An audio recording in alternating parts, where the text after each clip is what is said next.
என் கூட சேர்ந்து ஒரு தலைப்பை சொல்லுங்க. இழப்பது ஒன்று, வருவது 1000. இன்னொரு முறை பக்கத்தில் பார்த்து. வார்த்தை வர வர உங்களுக்கு இப்போ நான் பேசணும்.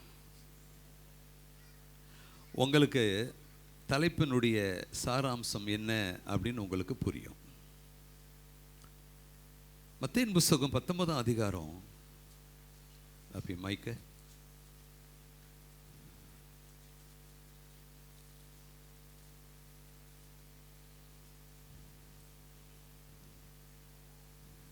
இருபத்தி 7ஆம் வசனம்.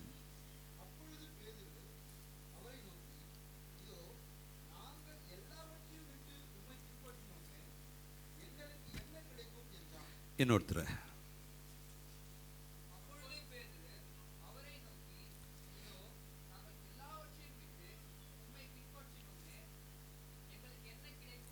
இன்னொருத்தர்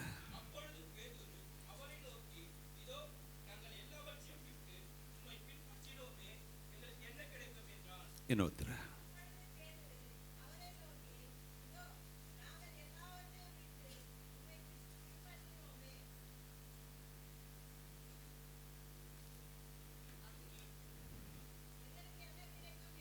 இன்னொருத்தர்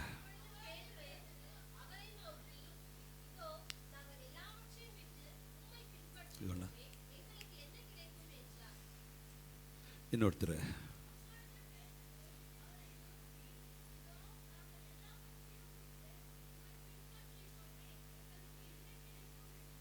சேர்ந்து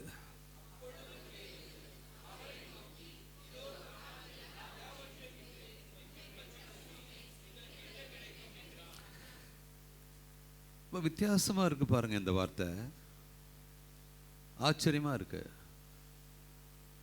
யாரு யாரை பார்த்து கேட்கறது? பேதுரு ஆண்டவர் பார்த்து கேட்கிறாரு, எல்லாவற்றையும் விட்டு உம்மை பின்பற்றினோமே எங்களுக்கு என்ன கிடைக்கும்? இந்த வார்த்தை ரொம்ப கஷ்டம் போல தெரியும். ஏன் இந்த வார்த்தை வந்தது அப்படின்னு நீங்க அப்படியே கேட்டுன்னு வரும் பொழுது, ஓ, இந்த வார்த்தைக்காக தான் இது இவர் பேசியிருக்கிறாருன்னு நமக்கு புரியும். இந்த பேதுருவை தேவன் அழைக்கும் பொழுது மீன் பிடிச்சிட்டு இருந்தார், அவரும் அவங்க அண்ணனும், கலிலேய கடல்ல. அந்த கலிலேய கடல் ரொம்ப அலையெல்லாம் இருக்காது, ஆரவாரம் இருக்காது. அந்த கலிலேய கடல் அது வாழ்க்கையில் ஒரே ஒரு முறை தான் ஆரவாரமாக இருந்தது. எப்பொழுது என்றால், இயேசு அந்த கலிலேய கடலில் போகும் பொழுது கப்பலின் பின்னணியத்திலே தலையணை வைத்து உறங்கி இருந்தார் பாருங்க. அப்போதான் அது ஆக்ரோஷமாச்சு. ஏன் அது ஆக்ரோஷமாச்சு அப்படின்னு நம்ம பார்க்கும் பொழுது, கனசரேத்துக்கு போறாரு. அந்த ஊர்ல லேகியோன் பிசாசு இருக்கான். அவனை ஓட்டுவதற்காக போறாரு. அங்கே அப்படி ஒரு பிசாசு இருக்குன்னு சீஷர்களுக்கு தெரியாது, இயேசுக்கு தெரியும். எல்லாம் அறிந்தவர். நீ யாரு, நான் யாரு, நம்ம எதிரி யாரு, நண்பன் யாரு, நம்ம எங்கிருந்து வந்தோம், எப்படி இருக்கிறோம், எப்படி இருந்த, எங்க போவ, எங்க தூக்கி வைப்பார், எல்லாம் அறிந்தார். அதுதான் ஒரு பெயர், எல் ஷடாய், ஆம்னி போட்டன், சர்வ வல்லவர், எங்கும் நிறைந்த கர்த்தரை ஆராதி.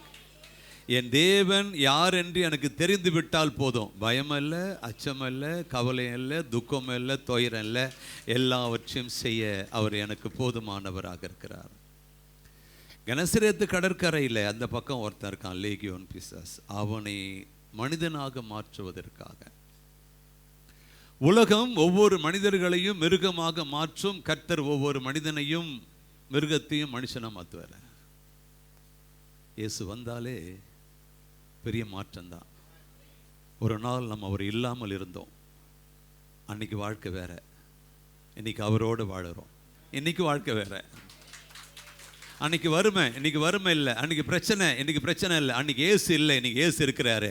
அன்னைக்கு ஒன்றுமே இல்லை, இன்னைக்கு எல்லாம் இருக்குது. அன்னைக்கு ஏசு இல்லை, இன்னைக்கு ஏசு இருக்கிறாரு. அவர் இருந்தாலே அங்கே கொஞ்சம் கொஞ்சமாக முன்னேற்றம், உயர்வு, மேன்மை, ஆசீர்வாதம், நன்மை எல்லாம் வரும் என்பது தான் உண்மை. அந்த கடல் ஒரு முறை கொந்தளிச்சது. ஏன்னா அது பிசாசின் வேலை.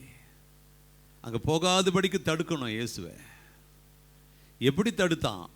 அந்த சீன் பாருங்க. இவர் தூங்கிட்டு இருக்காரு, இவங்க படகு ஓட்டுறாங்க. கலிலேயா கடல் அப்படி ஒரு கொந்தளிப்பை பார்த்ததே இல்லை. கெனசரேத்து, கலிலேயா 4 பேர் இருக்கு அந்த கடலுக்கு. உடனே இவங்க, ஆண்டவரே ஆண்டவரே நாங்கெல்லாம் மடிந்து போகிறோம், கவலை இல்லையா?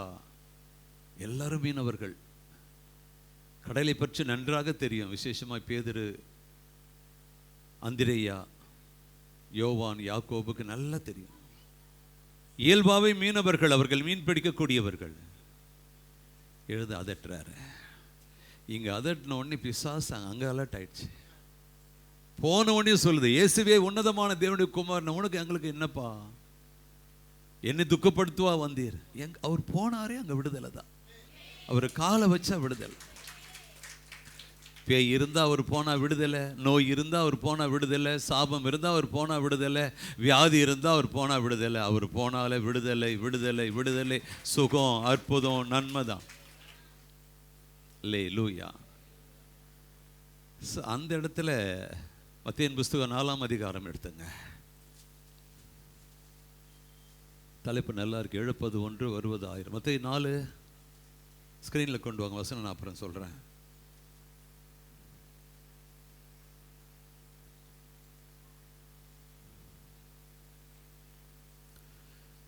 18. இயேசு கலிலேயா கடற்கரையோரமாய் நடந்து போகையில் மீன் பிடிக்கிறவர்களாக இருந்த 2 சகோதரராகிய பேதுரு எண்ணப்பட்ட சீமோனும் அவன் சகோதரன் அந்திரேயாவும் கடலில் வலை போட்டு கொண்டிருக்கிற பொழுது அவர்களை கண்டு, சேர்ந்து வாசிக்கலாம் அடுத்த வசனம். என் பின்னே வாருங்கள், உங்களை இதுவரைக்கும் மீன் பிடிச்சது போதும், இனிமே உனக்கு முக்கியமான ஒரு வேலை இருக்கு. அந்த வேலை என்ன? என்னை அறியாதவர்களை நீ சந்தித்து நான் யார் என்று சொல்லி என் கூட இருந்து நீ பெற்றுக்கொண்ட அற்புதம், வல்லமைகள் எல்லாவற்றையும் அவங்களுக்கு சொல்லி என் பக்கமாக திருப்பணும். இதே பேதுரு தான் ஒத்துக்கிட்டாரு. இதே பேதுரு 19ஆம் அதிகாரத்தில் எல்லாவற்றையும் விட்டு விட்டு வந்தவமோ எங்களுக்கு என்ன கிடைக்கும்ட்டார். 4ஆம் அதிகாரத்தில் அழைக்கும் பொழுது நீ உங்கள் அண்ணனை வந்துருங்க, எல்லாத்தையும் போட்டு வந்துட்டார். அப்புறம் மீன் பிடிக்க போகலை. எப்பெல்லாம் தேவைப்படுகிறதோ அப்பெல்லாம் படகை எடுத்து பயன்படுத்துவாங்க. அவர்கள் படகு கடையில் தான் நிற்கும். யோவான், யாக்கோபு படகு அவங்க அப்பா பார்த்துக்கிட்டாரு. பேதுரு, அந்திரேயா படகை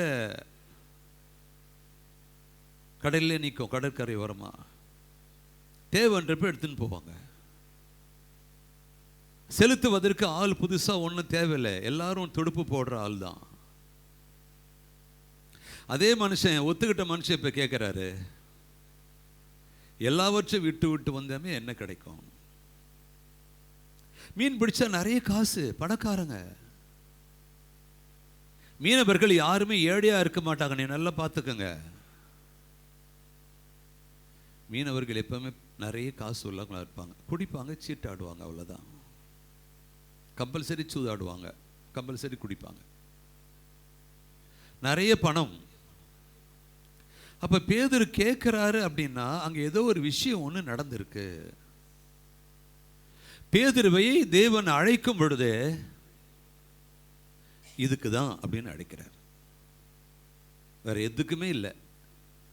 நீ பெரிய பில்டிங் கட்டணும், பெரிய பெரிய இதெல்லாம் உருவாக்கணும், ஆத்துமாக்கள் ஆதாயம் பண்ணணும், மனுஷரை பிடிக்கிறவளை மாற்றுவேன், இவ்வளவுதான். ஆனால் நம்மை அழைத்த பொழுது கர்த்தர் என்ன சொன்னார்? அதான் ஆச்சரியமா இருக்கும். பேதுருவை அழைக்கும் பொழுது இது முதல், டுடே ஆன்வேர்ட்ஸ், மனுஷனை பிடிக்கிற மனுஷனா உன்னை மாத்துறேன். ஆனால் கர்த்தர் நம்மை அழைக்கும் பொழுது 1 பேதுரு புஸ்தகம் 2ஆம் அதிகாரம்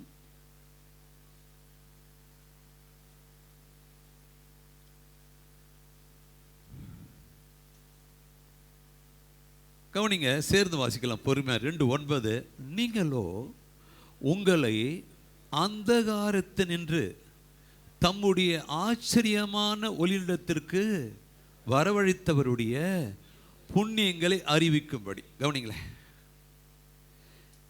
நம்மளை அழைச்சது, நம்ம வாழறோம், திருமணம் பண்ணுறோம், சந்ததிகளை உருவாக்குறோம், வேலை செய்கிறோம், வியாபாரம் செய்கிறோம், சேர்த்து வைக்கிறோம், உடுத்துகிறோம், சாப்பிடுகிறோம், உறங்குகிறோம். சராசரி இயல்பு இது எல்லாருக்கும்.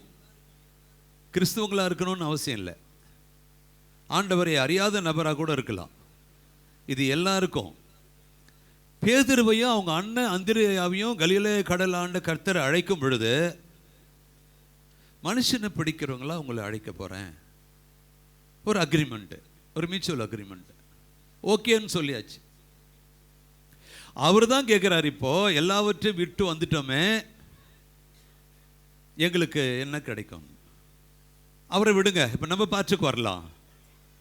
என்னை அழைக்கும் பொழுது கர்த்தர் இப்படி அழைக்கிறாரு, உங்களை அந்தகாரத்தில் என்று, ஆண்டவரை அறியாத இடத்துல, பயங்கரமான இடத்துல, எரிகிற இடத்துக்கு போக வேண்டிய அந்த முனையில் நின்று கொண்டிருந்த என்னை கர்த்தர் கை நீட்டி அழைத்த, இந்த பக்கம் வா, நான் உனக்கு வழி காட்டுறேன், அங்கே பாரு சிலுவை, அது உன்னை பாதுகாக்கும், அதை நீ அண்டிக்கொள், அதை பிடித்துக்கொள், நீ நல்லா இருப்ப, எல்லா சூழ்நிலைக்கும் விலைக்கு உன்னை பாதுகாக்கும்.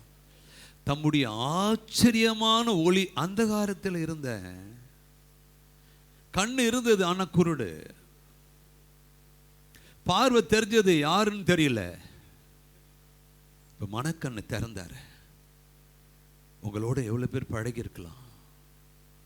ஏன் உங்கள் மனைவி கூட, கணவன் கூட, பிள்ளைங்க கூட, பெற்றோர் கூட, உடன் பிறந்தவங்க கூட இருக்கலாம். அவர்களெல்லாம் கர்த்தரை அறியல.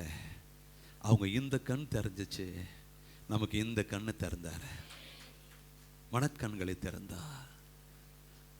ஆச்சரியமான ஒளியிடத்திற்கு வரவழைத்தவருடைய புண்ணியங்களை அறிவிக்கும்படி. பேதுருவை கூப்பிடும் பொழுது மனுஷனை பிடிக்கணும். நம்மளை அழைக்கும் பொழுது அவருடைய புண்ணியங்களை அறிவிக்கும்படி. நம்ம அழைப்பு எப்படி பாருது? தெரிந்து கொள்ளப்பட்ட சந்ததி, நீயும் நானும் தெரிந்து கொள்ளப்பட்ட chosen person, தெரிந்து கொள்ளப்பட்டவர்கள். யாருக்காக? தேவனுக்காக.